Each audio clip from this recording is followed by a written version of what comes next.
everyone, welcome back and a very happy new year. I hope you guys had a really nice Christmas, a nice break if you got any time off work. And yeah, it feels really weird to be sitting here doing like a proper sit down video. It feels like it's been a while. I took like a week off videos, and then before that it was all like festive vlogs and stuff. But I wanted to do this video. I did it late last year as well, but I like to kind of take my time to think about it and assess the year. And it's gonna be my 2018 beauty favorites. I'm gonna be comparing my favorites from 2017, just to let you guys know whether I'm still enjoying those products or not, because I feel like that's really helpful. If I'm talking about something new, a lot of the times people will say, well, what happened to the product that you loved from last year? So I'll let you know about that. And this year's definitely been the year for like minimalist beauty. I've really scaled back both my skincare and makeup routines, and I really just use the same products every day. It's not so much been about experimenting with beauty, and I haven't been hoarding as many makeup products. I literally just keep all of my makeup in one drawer in my IKEA like dresser thing. So I feel like this was pretty easy to do, but there are actually quite a few products that have changed since last year. So the first thing I'm going to do is skincare like I did last year, and then I'm going to go on to makeup. This year there were two factors to consider. One, we spent a majority of the year living in my parents' house whilst doing a renovation, and I really kind of didn't have that time to take care of my skin and wear lots of makeup. I was just coming to the house every day to check on the renovation, and I didn't take all of my products with me to my parents. A lot of them went into storage. I also had my like bad eczema reaction under my eye and on my lips, which I did manage to sort out last year, but now towards the end of the year it's come back again. It's probably a mix of the cold weather and winter, but also I think I had a reaction to some products which I will mention. So bearing that in mind, let's start with skincare. Last year I talked about the Oskia Renaissance Cleansing Gel, which I still absolutely love and would definitely recommend as a brilliant makeup remover and cleansing gel. I still love it, but for my skin, this year I really focused on fragrance-free skincare, and I don't think this was working that well when I had eczema on my face. So I switched to the Clinique Take the Day Off Balm, and I just love this. This is my third tub that I've gone through. It's a really simple balm that just kind of turns into a bit of an oil when you rub it into your skin. It takes your makeup off so well, and it's just got nothing in it, no fragrances or no nasties, so it's really good if you've got sensitive skin. So that's the cleanser I've been using this year. Serum wise, last year I mentioned the Ordinary Hyaluronic Acid. I still think this is a great product. I don't really use products from the Ordinary anymore, but the one that I've been using for most of this year, and I think this is my third bottle, is from SkinCeuticals, and it's the HA Intensifier. It's a really hydrating serum, and SkinCeuticals is a brilliant brand if you have sensitive skin. It's all like unfragranced and really gentle on the skin. I think Anna might have recommended this one to me, and I also had a facial with SkinCeuticals at a cowshed spa and loved it. So this one is brilliant. Oh, the other one that I've been using when I haven't been using the SkinCeuticals, because I think that one's quite expensive, is the Clinique Dramatically Different Hydrating Jelly. This is also great. I just think so many of the products from Clinique are really good for my skin because they're fragrance free. I don't know if they all are, but the ones that I use are. This, recently they've launched something where you can add like vitamin C and vitamin A and stuff onto this product. I haven't yet tried that out, but this is another great simple serum. Mask wise, last year I mentioned the Beauty Pie 5-minute mask, which I wasn't able to use for a lot of the year when my skin was quite sensitive, because it was a very kind of, it's like an enzyme exfoliating mask, but I do still really like that and would still recommend it. And I'm going to be hopefully doing some work with Beauty Pie soon, so I'm going to be trying a lot more of their products. I also talked about the Aesop Parsley Seed Mask, which is forever a favourite of mine. When I'm feeling spotty and my skin's not great, this is the one that I will use. Another mask to mention, which I've just realised I've left in the bathroom, and I'm not going to leave this spot because I'm here now. It's the May Lindstrom Honey Mud Mask, and it's a very pricey one, but probably the mask, if I was going to say one mask has like blown me away this year, it would be that one. I love to use it when I'm in the bath, so that the kind of heat makes it work even better, and it's a really gorgeous hydrating like glowy skin mask, and I feel like it's gonna last a long time. You only need a little bit and it smells amazing. I got to meet May herself this year and she's a very inspirational lady. So that would be my like one mask from 2018. The SPF I mentioned last year was the Glossier Invisible Shield. To be honest, I've been so rubbish at wearing SPF this year and I'm not sure why. I've just been really lazy with it. But if I am wearing SPF, this is still the one that I wear. It's a very easy kind of gel. It's not like a thick white cream. So this is still the one I would recommend this year. Nothing's changed there. And then moisturiser wise, last year I mentioned the Glossier Rich Moisturiser and the Dr. Jart Ceramidin. I no longer really use this one. I don't know what made me change. Is it fragranced? I'm not sure. I think it might have fragrance in it. I just think I wasn't sure at the time when my skin was going mad. So I stopped using that. I still use this. This works really well on my skin. I also used up a whole tub of the Kiehl's Ultra Facial Moisturiser. I can't remember the exact name. I hadn't got it on me because I finished it and I really liked that. I would definitely repurchase that. I've also used a lot of Drunk Elephant products this year. You guys know I did some work with them. I really love Drunk Elephant. I love the moisturiser. I loved the hydrating serum. I love the glycolic acid. So many products that are great, but because I started using all the products at the same time and then kind of a couple of months later my eczema started showing up, I'm not sure if I reacted to the products or not. It's either that or a concealer, which I will tell you about in a moment. So I've stopped using Drunk Elephant just for the moment and stripped everything back again to like completely fragrance free. So I don't know whether or not it was those products that I reacted to, but that's just my skin. I would still recommend them because the products themselves are really great. Okay, let's go on to makeup and primer. One I spoke about last year was the Becca First Light priming filter. I haven't used this in a while. I still think I would love it. I've still got it and I don't keep all makeup unless I know I like it. It's a really nice like lavender primer that really brightens your skin. I would still use this, but the reason I haven't is because I discovered the Smashbox Primerizer and just totally fell in love. This is like my third or fourth bottle. I use this every single day without fail. What I find is if I do my skincare routine in the bathroom and then I go and sit to do my makeup like half an hour later, or even if it's like after breakfast, this just adds like another layer of hydration to my skin. My skin is so dry and dehydrated, and this is just a really gorgeous hydrating primer. I hate primers that have silicone in them. So this is great and it's very gentle on the skin. So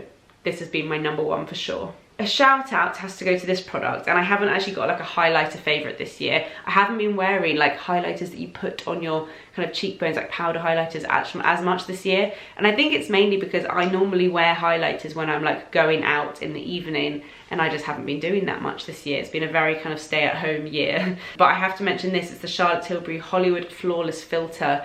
And I just think this was a brilliant launch this year. You can use it either under your foundation, kind of all over the skin, or you can just tap it on your cheekbones and down your nose, and it's a really nice, a glowy liquid that's not too kind of highlightery. Foundation wise, exactly the same as last year. The IT Cosmetics CC Cream as my like everyday foundation that I apply with a wet sponge. And then if I want to amp that up a bit, if I've got an event or something in the evening, I would just add to this the Hourglass Vanish Stick Foundation. I'm wearing both of these today. I'm not joking, I don't think I've used anything else all year. I go through so many of these. I've got like 3 backups. They did promise me that they're adding more shades to the range. I don't know when that's coming, but I spoke to them about it.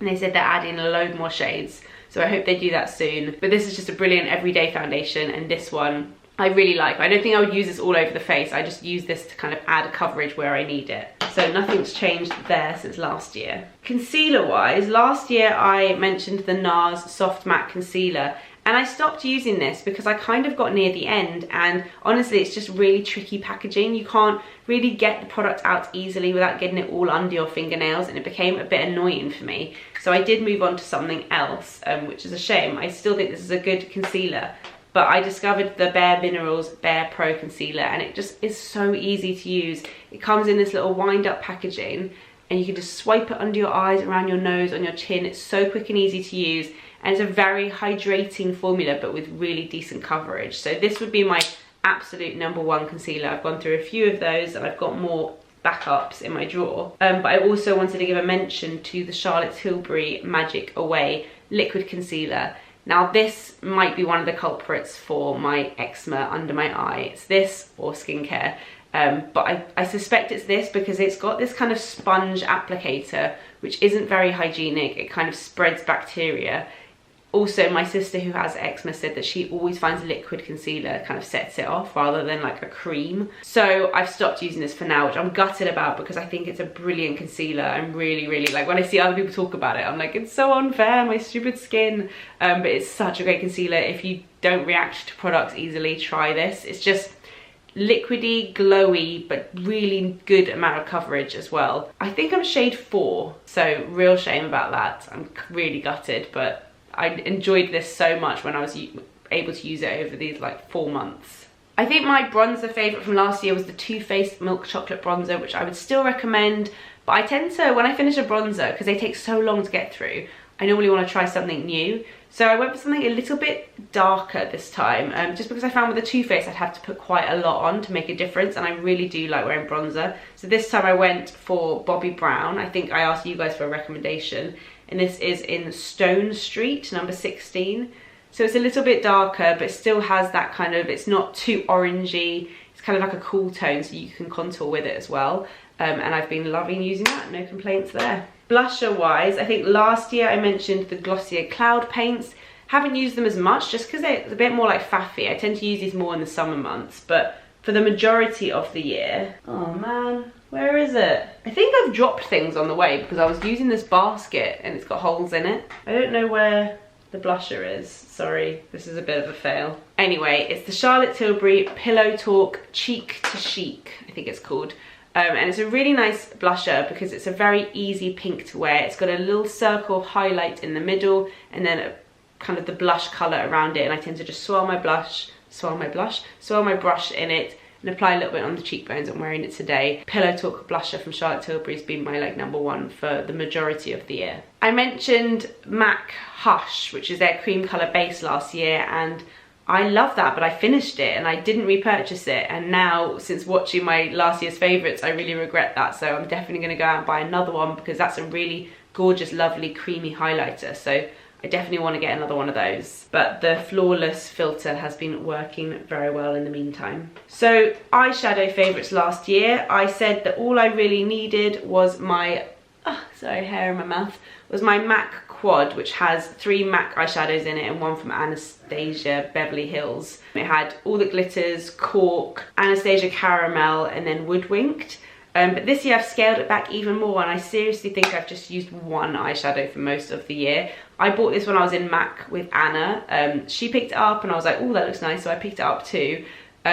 We always do that. We bought the same lipstick and the same eyeshadow. I think she fell in love with the lipstick more, which is the Yash one or something like that, which didn't really suit me. And I think I fell in love with the eyeshadow more. I've used this every day since I bought it. It's called Uninterrupted, and it's my perfect everyday brown. So it kind of sits in between Cork and Caramel. You can kind of see the difference there. I find that MAC Texture is too shimmery and orange. Caramel is a little bit too orange. Cork is a little bit too light. This is somewhere in the middle and it's so perfect. I think most people would say it's quite heavy, but I like a really warm brown every day. So this is what I've been using. There's like a bit of a dent in it, but really for how much I've used it, this is going to last me ages. I put it all over the lid, under the eye, and that's all I do. Love that. I did mention the Naked Heat palette last year. I think for the first half of the year I scaled it down to the Naked Petite Heat, and for a lot of the year I was using this middle shade. There's like a massive dent in there, but then once I found MAC Uninterrupted, I just like moved on to that, and I haven't really used that much since. I would still take that traveling with me though. Eyeliner. In last year's video I talked about MAC Groundbreaker, and I said I hope they never discontinue this, it's my perfect eyeliner. Well, guess what? They did, and I was gutted. But MAC Teddy is pretty much the same colour. It's just annoying because the Groundbreaker eyeliner was one of those twist up Kajal eyeliners, which made it so easy. This one you have to sharpen. I've also broken the lid, which is very annoying. But MAC Teddy is a great eyeliner. A really nice brown with like a tiny bit of shimmer in it, but very easy to wear. I use that every day. And then mascara favourite. I had 3 last year. Charlotte Tilbury Legendary lashes, which I still like. It's just quite wet, so I find that if you like sneeze, as soon as you put it on, it marks. But if I let it dry, I still really like that one. The L'Oreal Paradise Mascara, I would still use that. I just kept forgetting to repurchase it. And the Dior Show I mentioned, but I didn't reuse that. Like I said last year, the packaging wasn't great. The one I've been using for most of this year, and the one I would recommend and I absolutely love, is the Smashbox Super Fan Mascara. Me and Anna did an event with them and we were talking about this mascara and how much we love it, and it's the only mascara that we both agree on, and everyone was trying it on and they were like, yes, this is amazing. It's the perfect in between for like length and volume, but perfect for every day. Brows. Last year I talked about the Benefit Precisely My Brow Pencil. I used that up completely, and then when I finished I just went on to the next one that I kind of had been sent. So I would still use the Benefit one, but I also really like the NARS Brow Perfector. I obviously prefer the packaging to this, it's just a little bit more subtle. It's really nice. It's got a pencil on one end and a spoolie on the other, which is all I really need. I use the shade Medium Brown Warm.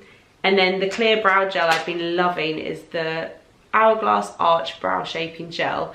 Last year I talked about the Blink Brow Gel, but I'd go through those so quickly. The packaging was see-through, so it would always look really gross. Although it made me realise that this one probably is also really gross, so you just can't see it.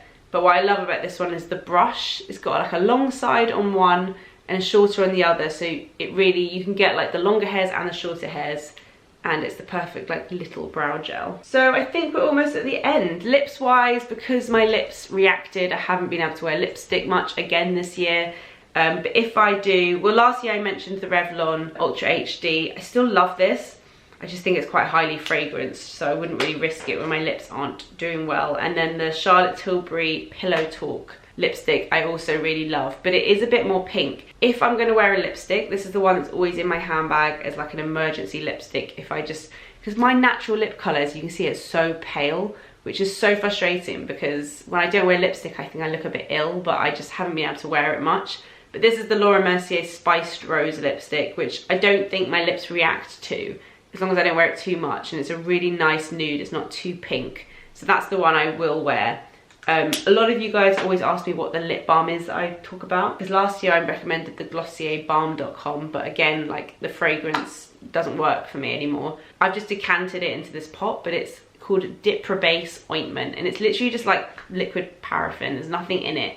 But it's the only thing that helps my lips when they're feeling a bit like reactive. So I carry that everywhere with me. I have to buy another one. So I think that's everything for my 2018 favourites. I kind of sped through that, but I'm going to list all the products down in the description box. I'll list 2017 and 2018 just in case you didn't catch anything that I mentioned. Also, I mentioned on Instagram that I stopped doing monthly favourites on here on YouTube quite a while ago. Oh, my stomach's rumbling, sorry. Because I found them quite boring and repetitive to film, and also when I was watching other people's, I found them quite boring as well. So I just thought, let's give it a break. It felt a bit forced every month, but every month there is always like a few favorites. There's maybe not enough for a whole YouTube video, but there's always something. So I'm thinking about doing them on Instagram. I'm not sure yet if I'm going to do like talkie favorites or just like photos and videos and stuff. So definitely go follow me on Instagram. My handle's @LilyPebbles, because I think that's where I'm going to do monthly favourites from now on and keep my YouTube channel more like vlogs and videos that you guys enjoy. So thank you for watching. I'll see you guys in my next video. Bye!